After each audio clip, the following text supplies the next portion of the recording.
Benjamin Christian. I want to briefly take you on past question on commerce, WAEC past question. So as you can see, WAEC Commerce Essay 2024, the past question. I'm going to take it briefly one after the other. Let's see how it's being done. So number one question we have there say list five com- content of a memorandum of association and five content of an article of association. Now when we talk about memorandum of association, it goes in line when if you want to open a company, all right, three documents that are required is memorandum of association, then article of association, prospectus. These are the three documents required for you to open a company. All right. So we are looking at the content of memorandum of association. Now, when we say memorandum of association, simply means the external rules and regulations governing the company. It simply means the external rules and regulations governing the company. So, what are the external rules and regulations? We are looking at the name. We are looking at the name of the company, the what the company is registered for, who are the owners of the company, the head office of the company, and what are they producing? Are they producing or they are buying? So these are the things that are entailed in that memorandum of the company. But when we say the memorandum of association is the external rules and regulations governing the company and the outsiders. Okay, so the things, the content there, number one, we have the name of the company is boldly written in that content. We have um, the nature of transaction. They producing, are they buying? All these things are there. The head office, in case anything happen, whether you can locate the other office, the liability and the asset in clause of a business, the liability, and all these are there in the what the memorandum section. We have also the capital. All these things are there in the memorandum association. Then we have what we call the article of association. So the article of association talks about the internal rules and regulations governing the company. The internal rules and regulations governing the company. Every company has rules governing them. The internal has to do with memorandum, the external has to do with memorandum, the internal has to do with article of association. For example, now we are looking at the kind of relationship that should exist between co-workers in active association, the kind of relationship that should exist between co-workers. This organization is highly mandated for co-workers to have something intimate.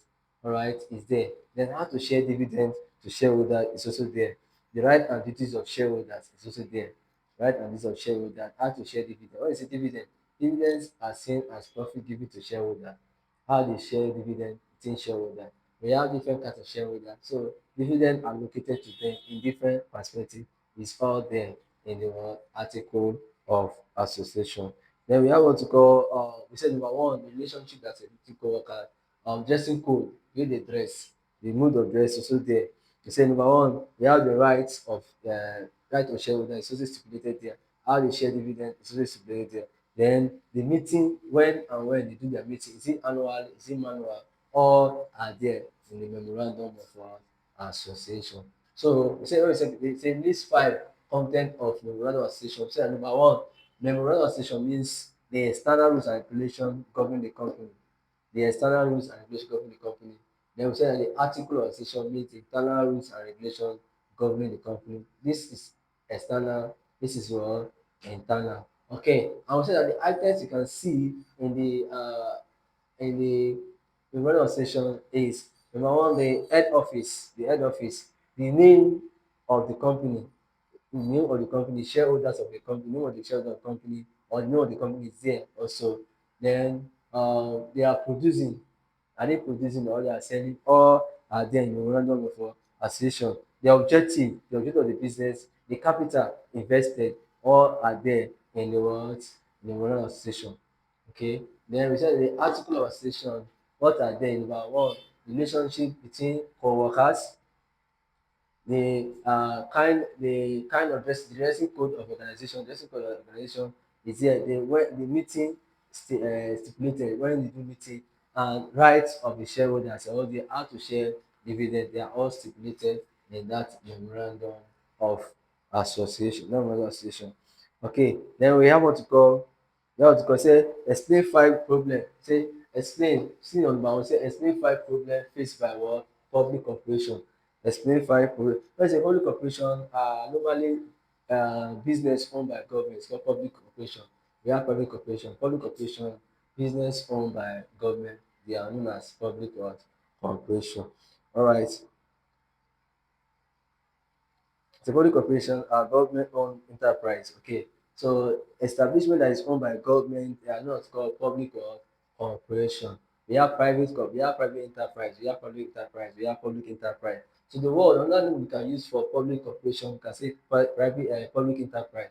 The same thing as public corporation. They are business owned by government. These are owned by government. We have, for example, we have railway corporation, we have NPA, we have NPA, we have AIT. These are organization or these are organization that is owned by one government. And then let's know these organizations they are not for profit or making, but to render service towards humanity. All right. Now let's look at number one. We said that let's look at the five problems faced by our public corporation. We have political interference. Political interference. We believe that since it is owned by government, any government that comes in want to have a say in that organization. All right. And when the political interference is what negative, when it affects the public corporation negatively. All right. So every government that comes in want to have a say in that public enterprise. For example, now we have railway corporation, we have NPA. Any government that comes to want to like have a say, and that is one of these. To say number one is government interference. We have insufficiency. We have insufficiency. Public corporation is always have issue what we call insufficiency, what we call lack of management of resources. That's the problem. We believe that government business is no man business, and that's the problem we are facing till now in Nigeria. Government business. So number one to call, we have to call the issue of your inefficiency in cause of management and cause of utilization of resources. That's for number one. We said that number one we are looking at the problem faced by what public corporation.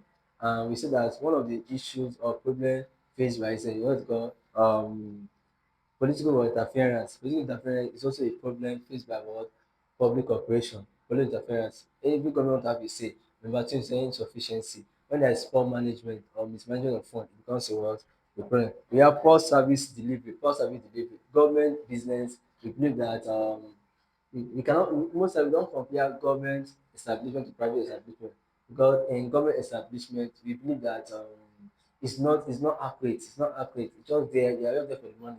That's the problem we are facing till date.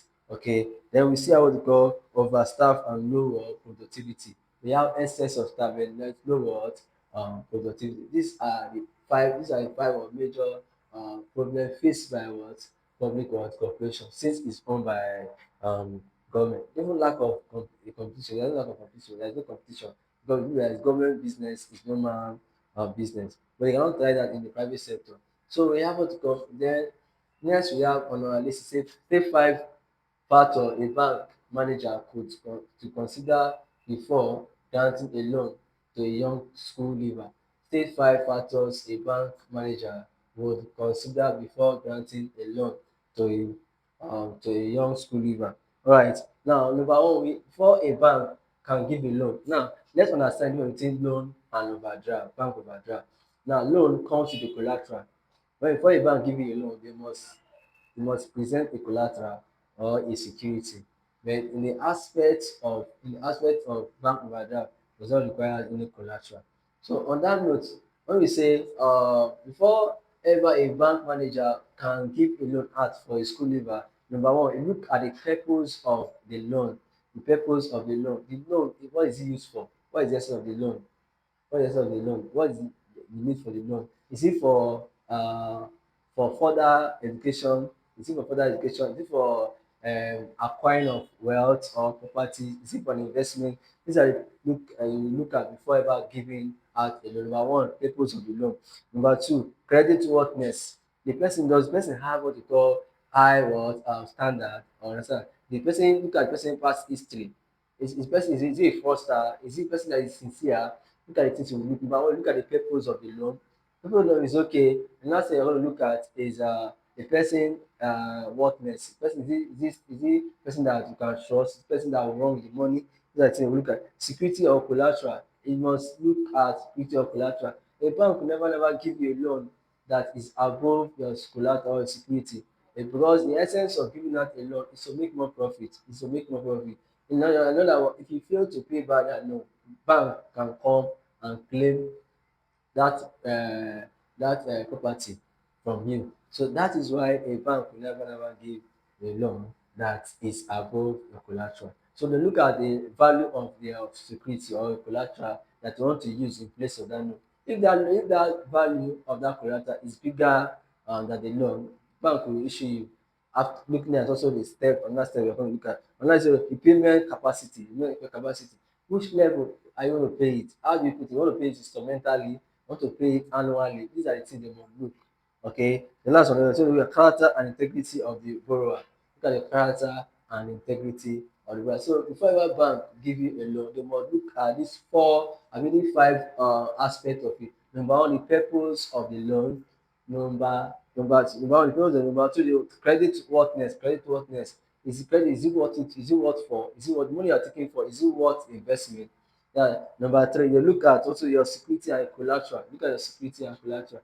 Do you have do you have the security you want to use in place of that loan? Is it worth than the loan you are taking? Understand? Before they will give you that one, is it personal property or is something you are borrowing from somebody? These are the things that they will consider. Consider also the payment capacity. The when are you paying the money? Are you paying the money monthly? Are you paying the money annually? Are you paying the money weekly? These are the things that also will look before a bank can give you a loan. The bank can give you character and integrity of a borrower. The character and integrity very important. They look at your past record. Look at your past record. Do you have a standard record? Have you once in a while in your lifetime has to do with criminality offense, or are you a fraudster? These are the things that would look before ever a bank um, give you give you a loan. Then we say that we are looking at number three. We say difference between the deregulation and what and commercialization. Difference between deregulation and commercialization. Okay, so we have two words here. Okay, sorry. We have number two P. Number two P. Say five consider conditions that will make a bank not to honor dishonor not a bank. State five conditions that will make a bank to dishonor a check, a customer's what? Dishonor a customer's check. Yeah. I think that there are some reason why a bank may dishonor a customer's check. All right, now what do you understand by dishonor check? Dishonor check are check that is not approved by the bank for some certain reason. So what are those reasons that a bank may dishonor your check as a customer? Number one, when the check is bearing wrong name, when the check is bearing wrong name, the bank automatically will dishonor your check. That's number one. You're looking at five. So number one, when the check bears wrong name, another reason why a check can be dishonored again when the check is when the check when the amount of money written in the check is above what is there in your bank account, is above what is there in your bank or account, it will be dishonored. It will be dishonored. Another reason why a bank will dishonor a check is when the check is bearing wrong signature. Very important. It will also dishonor a check. Okay, another reason why a check can also be dishonored is when it comes every check is honored between 7 days working days. After 7 days it becomes a bank check. So if the check was given to you this week and you waited till next week, by this time it's 7 days. All right, above that time the check will be dishonored but it has above that 7 days. And on that last but not the least, if the check is not being authorized, unauthorized check can be dishonored. So these are five basic reasons why a check can be dishonored. So number one, we said number one is that if number one is that if the check if the check number one bears wrong name, it will be dishonoured, not be approved by the customer, by the bank. Number two, if the check bears wrong signature, it not be approved by the bank. Number three, we say that if the check is presented, is issued at the wrong date, at the wrong, in certain sense that every check honors 7 days. After 7 days, once it is honored check, it will not be approved. And the last but not the least on that number five is that if the check is unauthorized, it will not be approved by a bank. And also wrong signature will not be approved. So these are the criteria, these are the conditions why a check is not honored by a bank. All right, then number 3A, he said, we are looking at number three here. Number three said difference between deregulation and commercialization. Deregulation and commercialization. All right, let me say deregulation simply means a process whereby government want to remove, try to reduce the rate of restriction. Government try to reduce the rate of restriction in industry. Alright, try to reduce the rate of restriction or control, or don try to reduce the control of industry in a country. It's called deregulation. Alright, government try to reduce the rate of control of industry in a given country. It's called deregulation. It's called deregulation. That is it. So the relegation simply means a process, a media whereby government remove or control the rate of restriction of industry. Alright, they try to shift a little bit, understand, from the control and restriction of industry. It's called deregulation. It's called deregulation. Alright, then we have what we call commercialization. Commercialization simply means that government converting um company owned by government to private. It's called commercialization. So when companies that are owned by government are being converted to private ownership, it's called commercialization. They are commercializing it to private, commercialize it to private. So it's called commercialization. So the two are different. One, this deregulation has to do with government reducing the rate of control of industry, rate of control of business. It's called deregulation. Then what you call commercialization means converting companies owned by government into private ownership. Is commercializing. You are commercializing it. Alright, then let's look at number three B. The government of country Z wishes to sell it to a transport company. Alright, the name the policy that the company wish to adopt. Alright, it's what we call commercialization. They are not adopt commercialization. Alright, so when a company, a pure water water company that is owned by government is being moved from ownership from this thing to what, to this thing private. It's called commercialization. Okay, let's look at another area we look at is that it said explain 5 reasons which could have necessitated the government course of action. What's the reason why government want to sell out a company owned by them to private individual? Number one, I told you, now when you compare government ownership to private ownership, is that government you just believe that you be able to go, I don't care, understand? You can just do anything you like and everything, but that is not there in the area of government. Okay, so the only thing is that what we call what's called because because of lack of competition, all right. Businesses owned by government, because of lack of competition, there is what we call low productivity. Alright, that is one of the reason. Another reason is what we call incompetent. Na most of the company owned by government, we have what we call lack of they are not competent to carry out that kind of business. Alright, so low productivity, incompetent, these are also reason why government try to um necessitate the government cause of ownership to private ownership for the productivity, and also to see how they can convert commercialization whereby creating job opportunity to the masses. These are the reasons why government want to go into what we call go into commercializing of their business.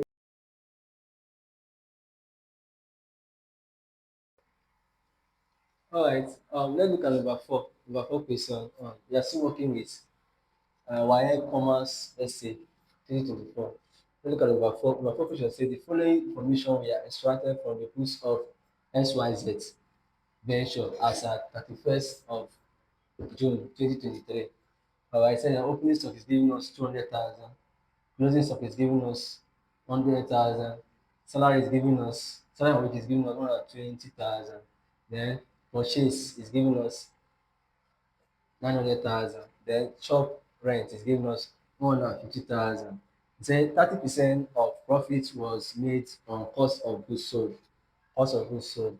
You are required to calculate number one, cost of goods sold, number two, gross profit, number three, total sales, number four, net profit, then number six, turnover. And let's look at the meaning of each of the words there before we start calculating. Number one, opening stock. Opening stock is the amount of goods used to start a business. Alright, amount of goods finished used to start a business. We want to start selling garri. The garri is what we call the opening stock. Alright, the garri is what we call opening stock. Then the closing stock simply means at the end of the month, the stock that is still remaining, the remaining goods that is still remaining is called what? Closing stock. It's obvious that sometimes you go into business, then at the end of the day, you still have remainder. If you still have goods that are remaining, so it's called your closing stock. All right. Then we have salary and wages. In course of business, when your business incurs some expenses, you pay salary to your workers and wages. Your salary is always monthly, then wages is either weekly or daily, depending on the nature of your payment and everything. Then we have purchase. Your initial plan to start the business is more than 200,000. What you have at that moment to start the business was 200,000. Later, you added extra goods to the goods, giving us what we call 900 or 1,000. Then we have shop rent. You pay rent for where you are selling. All right. So giving us, it's also an expense, giving us 150,000. Okay. Then 30% profit was made on cost of goods sold. So you're going to apply 30% profit on cost of goods sold.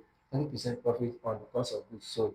Then you are required to calculate, you're going to calculate cost of goods sold, then gross profit, net sale, uh, net profit, then turnover. Okay, let's move your cost of goods sold. We have cost of goods sold. Now, first of all, we have what we call cost of goods available for sales. Cost of available for sales simply means the amount of goods you buy to sell. You haven't sold it. You haven't sold it. So when we say cost of goods sold means that total goods you bought to sell, you have sold it. The total cost of goods you bought to sell is what we call cost of goods sold. The total amount of goods you bought to sell is what we call cost of goods sold. Then we have what we call gross profit. Gross profit simply means the excess of selling price over cost price. The excess of selling price over cost price. If you buy a bag of rice 10,000, bag of rice 10,000, you sold it 15,000. That 15,000, the extra 5,000 naira is called gross profit. Alright. But if you bought a bag of rice 10,000, you sold it 9,000, that means that you have a loss of 1,000. It's called gross loss. It's called gross loss because the cost price exceed the selling price. The cost price exceed the selling price. Don't forget, the essence of going into business is to maximize profit.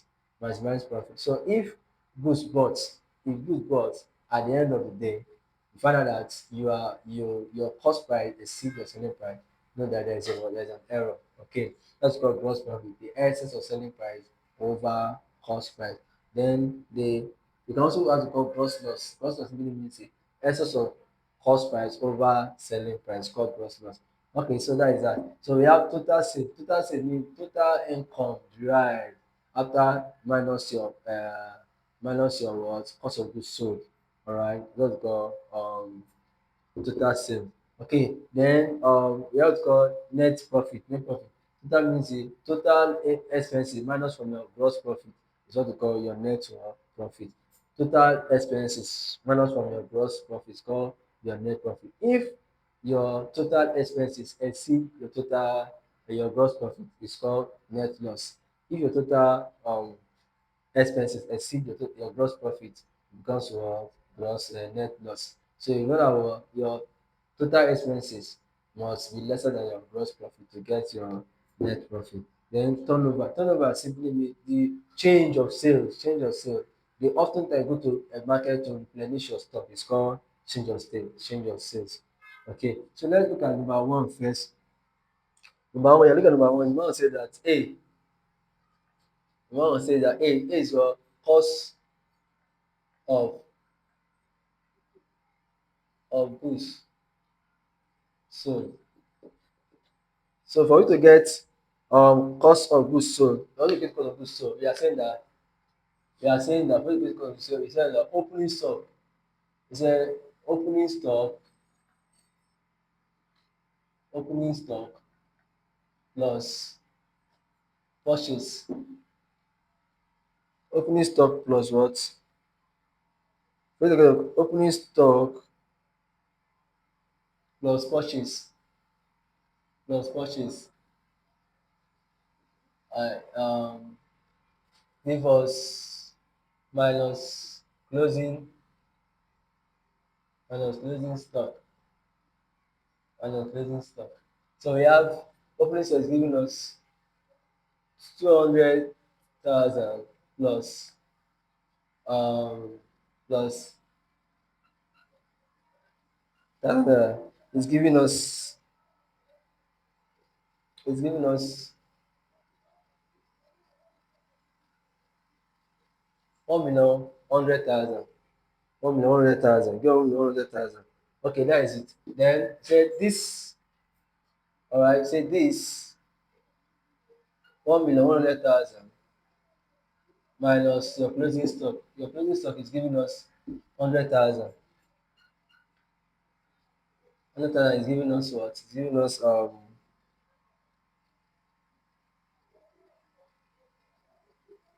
it's giving us one, it's giving us 1 million. Giving us 1 million. All right. Okay, that is how we get our cost of goods sold. This is our cost of goods sold. That is how we get our cost of goods sold. You see that for you to get cost of goods sold, cost of goods sold simply means that total goods you bought to sell, total goods you bought to sell, total cost of goods sold, total goods you bought to sell, you have sold it. Total goods you sold, total goods you bought to sell is called cost of value for sale. Sorry, total goods you bought to sell is called cost of value for sale. Then total goods, cost of goods sold simply means total goods you bought that you have sold, total cost of goods you have sold. That's called cost of value for cost of goods sold. So for you to get say that opening stock plus purchase minus closing stock. So opening stock was giving us 200,000, purchase was giving us 900,000. So this plot is giving us 1,100,000. 1,100,000 coming, 1,100,000 minus your closing stock give us this figure. This is our cost of goods sold. Then we have gross profit. Number two, we have gross, we have gross profit. Gross profit. So for you to get gross profit, you see that gross profit can be defined as excess of selling price over cost price. The excess of selling price over cost price. So when the selling price exceed the cost price is known as gross profit. And when the cost price exceed the selling price is known as what? Gross loss. So for you to get, you see that, look at the question, you see that 30% profit was made on cost of goods sold. So we are going to apply 30% on cost of goods sold to get our gross profit. So look at our cost of goods sold. So you apply 30%. We say that 1 million times 30 divided by 100. What do you have?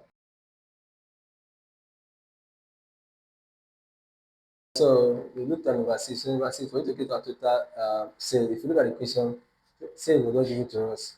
So for you to get your sale, simply means that you have to plus your cost of goods sold plus your gross profit to get your sale, total sale. That's what we did. What we did here is that we added our cost of goods sold plus gross profit to give us this. So this plus is giving us this. So we say that cost of goods sold simply means the amount of goods you sold, then the gross profit means the excess of the price over what? Cost price. So let's look at number D, which is net profit. Net what? Um, Number four, net profit.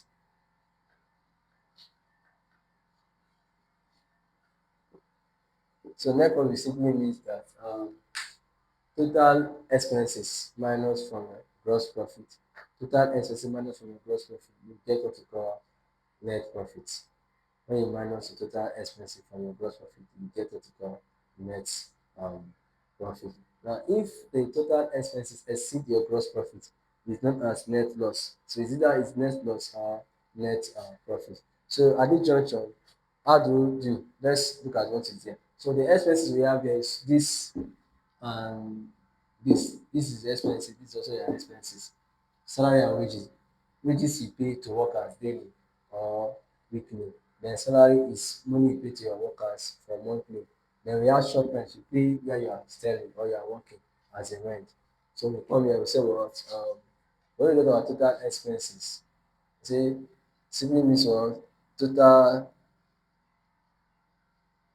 expenses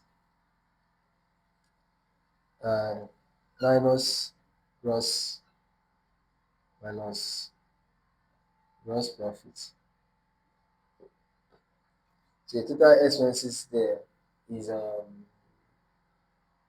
so we have 200, 120,000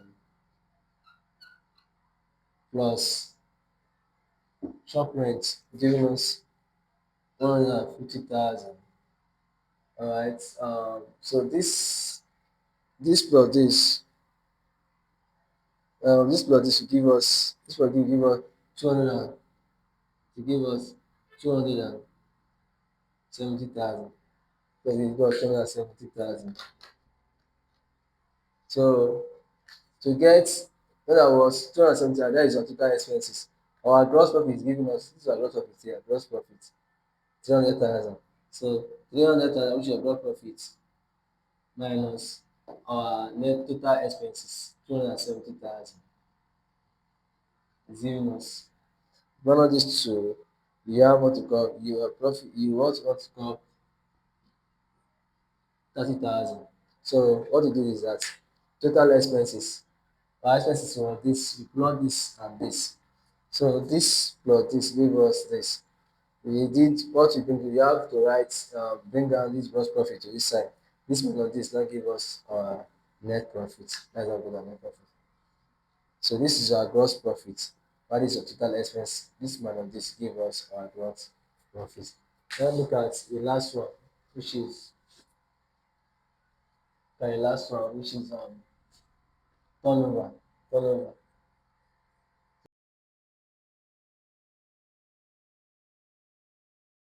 We're looking at the last one, which is rate of turnover.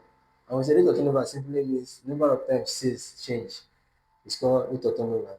So let's look at the formula first. We say that E, that's the last one, rate of turnover.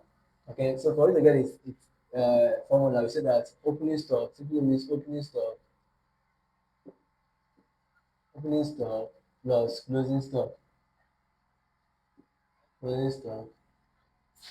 divided by 2, divided by 2. So the opening stock is giving us 200,000. So we have 200,000 plus closing stock giving us 100,000. So you say this plus this give us 300,000. 300,000. And what you do is that we apply divided by 2. So you say 300,000 naira divided by 2 will give us 150,000. 150,000. So 150,000 naira will come here. For you to get this, we say that at this point now, what you do is that you're going to when you go to create a turnover, you're going to minus the cost of goods sold minus this figure. So our cost of goods sold is giving us 1 million naira. 1 million naira. So 1 million naira, 1 million naira, which is the cost of goods sold divided by 150,000, whatever we have because of our turnover. So what we have is 6.666. What it is that we just approximate this one. Since it's 1.6666, just approximate to two this is two figure. So you approximate this six, you have six here. So you approximate just take here from here, we stop. Approximate one to this side, become 1.7. From here, become 1.7. So this is our rate of turnover. Okay, so we have looked at the question briefly and we see that number one is cost of goods. So the cost of goods also means the amount of goods we sold to the customers and wherever. And this is the formula. We say that opening stock plus purchase minus closing stock. So this plus this give us this. Then this total of this minus closing stock give us this. Okay, then we have gross profit simply mean excess of selling price over cost price. So that 30% was applied on cost of goods sold. So if you apply 30% on this, give us this is our gross profit. It's a total income, cost of goods sold plus gross profit. So this plus this give us our total sale. Net profit, we say total expenses minus gross profit. So this plus this give us this. So this figure, which is our this figure got from our gross profit minus our total expenses give us our net profit. The extra selling price over cost price. If you observe, the gross profit is bigger than the total expenses. That is what we have net profit. If the total expenses exceed this, it has been net loss. Then we have turnover. She said opening stock plus closing stock divided by 2. She said the opening stock give us 200,000 for the question plus closing stock give us 100,000 naira. So this plus is giving us this. We bring it down here. We say this figure divided by 2 from the question divided by 2 give us this figure. So we are saying that this is the cost of goods. Cost of goods so divided by this figure give us this figure as our rate of turn. Thank you very much.